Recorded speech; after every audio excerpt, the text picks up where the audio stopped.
ଦେଖନ୍ତୁ ଗତକାଲି ପର୍ଯ୍ୟନ୍ତ ବିରୋଧୀ ନିଜର ପଲିଟିକାଲ ମାଇଲେଜ ନେବା ପାଇଁ ଗୋଟିଏ ପ୍ରସଙ୍ଗକୁ ଭିତ୍ତି କରିକି ଗତକାଲି ପର୍ଯ୍ୟନ୍ତ ସେମାନେ ତାଙ୍କର ସେ ଜିଦରେ ଅଟଳ ରହିକି ହାଉସକୁ ଅବରୋଧ କରୁଥିଲେ। ଆଜି କିନ୍ତୁ ସେହି ପ୍ରସଙ୍ଗକୁ ହଟିଯାଇ ଆଉ ଗୋଟିଏ ପ୍ରସଙ୍ଗକୁ ନେଇକି ପୁନର୍ବାର ଆଜି ମୂଲ୍ୟବାନ ସମୟ କ୍ୱେଶ୍ଚିନ୍ ଆୱାରକୁ ବାଧିତ କରିଛନ୍ତି ବିଜୁ ଜନତା ଦଳ ଏବଂ କଂଗ୍ରେସ, ଯାହା ଅତ୍ୟନ୍ତ ନିନ୍ଦନୀୟ ଅଶୋଭନୀୟ କାର୍ଯ୍ୟ। କାହିଁକିନା 4.5 କୋଟି ଲୋକଙ୍କର ଟିକସରେ ଏହି ବିଧାନସଭା ଚାଲୁଛି। ତ ଆମେମାନେ ବିଧାୟକ ହେଇକି ଆସିଛୁ ଆମର କଥା ରଖିବା ପାଇଁ, କିନ୍ତୁ ଆମର ଭାବନା ସହିତ ଯେଉଁ ବିରୋଧୀ ଖେଳୁଛନ୍ତି, ଲୋକମାନଙ୍କର ଭାବନା ସହିତ ଯାହା ବିରୋଧୀ ଖେଳୁଛନ୍ତି ତାହା ଗ୍ରହଣୀୟ ନୁହେଁ। କାହିଁକିନା ଯେଉଁ ପ୍ରସଙ୍ଗକୁ ନେଇକି ଆଜି ହାଉସକୁ ଅବରୋଧ କରାଗଲା, ସେହି ପ୍ରସଙ୍ଗରେ ଗତକାଲି ଯିଏ ବିବାଦୀୟ ମନ୍ତବ୍ୟ ରଖିଥିଲେ ବୋଲି ହୋ ହଲ୍ଲା କରିଥିଲେ ସେ ତାଙ୍କର ସ୍ପଷ୍ଟୀକରଣ ଦେଇସାରିଛନ୍ତି। ତ ମୁଁ ମଧ୍ୟ ଜଣେ ଓଡ଼ିଶାର ଜଣେ ବିଧାୟକ ହିସାବରେ ମୁଁ କହୁଛି ଯେ ସ୍ୱର୍ଗତ ବିଜୁ ପଟ୍ଟନାୟକ ମଧ୍ୟ ସେ ଓଡ଼ିଶାର କିମ୍ବଦନ୍ତୀ ପୁରୁଷ, ସେ ଜଣେ ମାନ୍ୟଗଣ୍ୟ ବ୍ୟକ୍ତି, ତାକୁ ଆମେ ସମସ୍ତେ ମାନ୍ୟତା ଦେଉଛୁ, ତାଙ୍କୁ ଆମେ ସମସ୍ତେ ପ୍ରବାଦ ପୁରୁଷ ବିଜୁ ପଟ୍ଟନାୟକ ବୋଲିକି ଆମେ କହୁଛୁ ମଧ୍ୟ। ତେଣୁ ଏଥିରେ କୌଣସି ଦ୍ୱିମତ ନାହିଁ। କିନ୍ତୁ ଯେଉଁ ପ୍ରସଙ୍ଗକୁ ନେଇକି ଯେଉଁ ହୋ ହଲ୍ଲା କଲେ ଆଜି ବିରୋଧୀ, ତାହା ଉପରେ ଗତକାଲି ଯିଏ ବିବାଦୀୟ ମନ୍ତବ୍ୟ ଦେଇଥିଲେ ବୋଲି କହୁଥିଲେ ସେ ତାଙ୍କର ସ୍ପଷ୍ଟୀକରଣ ଦେଇସାରିଛନ୍ତି। ସେହି କଥାକୁ ନେଇକି ମୁଁ ଆଜି ଆଉ କହିବାର ଦରକାର ନାହିଁ।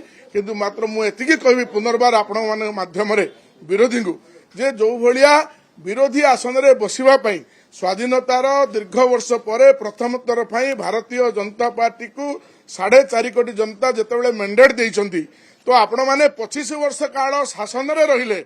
25 ବର୍ଷ କାଳ ଶାସନରେ ରହିଲେ, ଯିଏ ମାନ୍ୟବର ବିରୋଧୀ ଯିଏ ଏବେ ଅଛନ୍ତି 25 ବର୍ଷ କାଳ ମୁଖ୍ୟମନ୍ତ୍ରୀ ହେଲେ, ଗଞ୍ଜାମ ଜିଲ୍ଲାରୁ 5 ଥର ବିଧାୟକ ହେଇକି ଆସିଲେ। କେବେ ହେଲେ ମଧ୍ୟ 25 ସେକେଣ୍ଡ ପାଇଁ କଥା କହିବାର ଆମେ 25 ବର୍ଷରେ ଦେଖିନଥିଲୁ। କିନ୍ତୁ ଆଜି ଆସିକି ଯେଉଁ ଭଳିଆ ନାଟକବାଜି କରୁଛନ୍ତି, ବିରୋଧୀ ଆସନରେ ବସିବା ପାଇଁ ବୋଧେ ସେମାନଙ୍କର ସାହସ ନାହିଁ।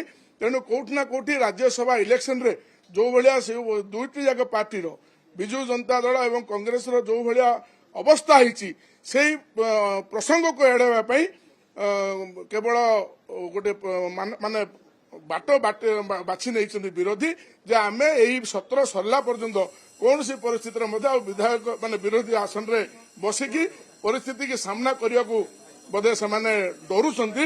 କାହିଁକିନା ଯେଉଁ ବିଜୁ ନବୀନ ଇନ୍ସୁରେନ୍ସ ଫଣ୍ଡ କଥା କୁହନ୍ତୁ, ଯେ ଆପଣଙ୍କର ଯେଉଁ ରାଜ୍ୟସଭାରେ ଯେଉଁ ଭଳିଆ ଅପଦସ୍ଥ ହେଇଛନ୍ତି ତା ଭଳିଆ କଥା କୁହନ୍ତୁ, କୋଉଠି ନା କୋଉଠି ବିରୋଧୀ ଆସନରେ ବସିବା ପାଇଁ ଏବେ ମଧ୍ୟ ଡରୁଛନ୍ତି।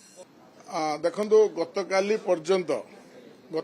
ପର୍ଯ୍ୟନ୍ତ ବିରୋଧୀ ନିଜର ପଲିଟିକାଲ ମାଇଲେଜ ନେବା ପାଇଁ ଗୋଟିଏ ପ୍ରସଙ୍ଗକୁ ଭିତ୍ତି କରିକି ଗତକାଲି ପର୍ଯ୍ୟନ୍ତ ସେମାନେ ତାଙ୍କର ସେ ଜିଦରେ ଅଟଳ ରହିକି ହାଉସକୁ ଅବରୋଧ କରୁଥିଲେ। ଆଜି କିନ୍ତୁ ସେହି ପ୍ରସଙ୍ଗକୁ ହଟିଯାଇ ଆଉ ଗୋଟିଏ ପ୍ରସଙ୍ଗକୁ ନେଇକି ପୁନର୍ବାର ଆଜି ମୂଲ୍ୟବାନ ସମୟ କ୍ୱେଶ୍ଚିନ୍ ଆୱାରକୁ ବାଧିତ କରିଛନ୍ତି ବିଜୁ ଜନତା ଦଳ ଏବଂ କଂଗ୍ରେସ, ଯାହା ଅତ୍ୟନ୍ତ ନିନ୍ଦନୀୟ ଅଶୋଭନୀୟ କାର୍ଯ୍ୟ। କାହିଁକିନା 4.5 କୋଟି ଲୋକଙ୍କର ଟିକସରେ ଏହି ବିଧାନସଭା ଚାଲୁଛି। ତ ଆମେମାନେ ବିଧାୟକ ହେଇକି ଆସିଛୁ ଆମର କଥା ରଖିବା ପାଇଁ, କିନ୍ତୁ ଆମର ଭାବନା ସହିତ ଯେଉଁ ବିରୋଧୀ ଖେଳୁଛନ୍ତି, ଲୋକମାନଙ୍କର ଭାବନା ସହିତ ଯାହା ବିରୋଧୀ ଖେଳୁଛନ୍ତି ତାହା ଗ୍ରହଣୀୟ ନୁହେଁ। କାହିଁକିନା ଯେଉଁ ପ୍ରସଙ୍ଗକୁ ନେଇକି ଆଜି ହାଉସକୁ ଅବରୋଧ କରାଗଲା, ସେହି ପ୍ରସଙ୍ଗରେ ଗତକାଲି ଯିଏ ବିବାଦୀୟ ମନ୍ତବ୍ୟ ରଖିଥିଲେ ବୋଲି ହୋ ହଲ୍ଲା କରିଥିଲେ ସେ ତାଙ୍କର ସ୍ପଷ୍ଟୀକରଣ ଦେଇସାରିଛନ୍ତି। ତ ମୁଁ ମଧ୍ୟ ଜଣେ ଓଡ଼ିଶାର ଜଣେ ବିଧାୟକ ହିସାବରେ ମୁଁ କହୁଛି ଯେ ସ୍ୱର୍ଗତ ବିଜୁ ପଟ୍ଟନାୟକ ମଧ୍ୟ ସେ ଓଡ଼ିଶାର କିମ୍ବଦନ୍ତୀ ପୁରୁଷ, ସେ ଜଣେ ମାନ୍ୟଗଣ୍ୟ ବ୍ୟକ୍ତି, ତାକୁ ଆମେ ସମସ୍ତେ ମାନ୍ୟତା ଦେଉଛୁ, ତାଙ୍କୁ ଆମେ ସମସ୍ତେ ପ୍ରବାଦ ପୁରୁଷ ବିଜୁ ପଟ୍ଟନାୟକ ବୋଲିକି ଆମେ କହୁଛୁ ମଧ୍ୟ। ତେଣୁ ଏଥିରେ କୌଣସି ଦ୍ୱିମତ ନାହିଁ। କିନ୍ତୁ ଯେଉଁ ପ୍ରସଙ୍ଗକୁ ନେଇକି ଯେଉଁ ହୋ ହଲ୍ଲା କଲେ ଆଜି ବିରୋଧୀ, ତାହା ଉପରେ ଗତକାଲି ଯିଏ ବିବାଦୀୟ ମନ୍ତବ୍ୟ ଦେଇଥିଲେ ବୋଲି କହୁଥିଲେ ସେ ତାଙ୍କର ସ୍ପଷ୍ଟୀକରଣ ଦେଇସାରିଛନ୍ତି। ସେହି କଥାକୁ ନେଇକି ମୁଁ ଆଜି ଆଉ କହିବାର ଦରକାର ନାହିଁ। କିନ୍ତୁ ମାତ୍ର ମୁଁ ଏତିକି କହିବି ପୁନର୍ବାର ଆପଣମାନଙ୍କ ମାଧ୍ୟମରେ ବିରୋଧୀଙ୍କୁ ଯେ ଯେଉଁ ଭଳିଆ ବିରୋଧୀ ଆସନରେ ବସିବା ପାଇଁ ସ୍ୱାଧୀନତାର ଦୀର୍ଘ ବର୍ଷ ପରେ ପ୍ରଥମ ଥର ପାଇଁ ଭାରତୀୟ ଜନତା ପାର୍ଟିକୁ 4.5 କୋଟି ଜନତା ଯେତେବେଳେ ମ୍ୟାଣ୍ଡେଟ୍ ଦେଇଛନ୍ତି, ତ ଆପଣମାନେ 25 ବର୍ଷ କାଳ ଶାସନରେ ରହିଲେ।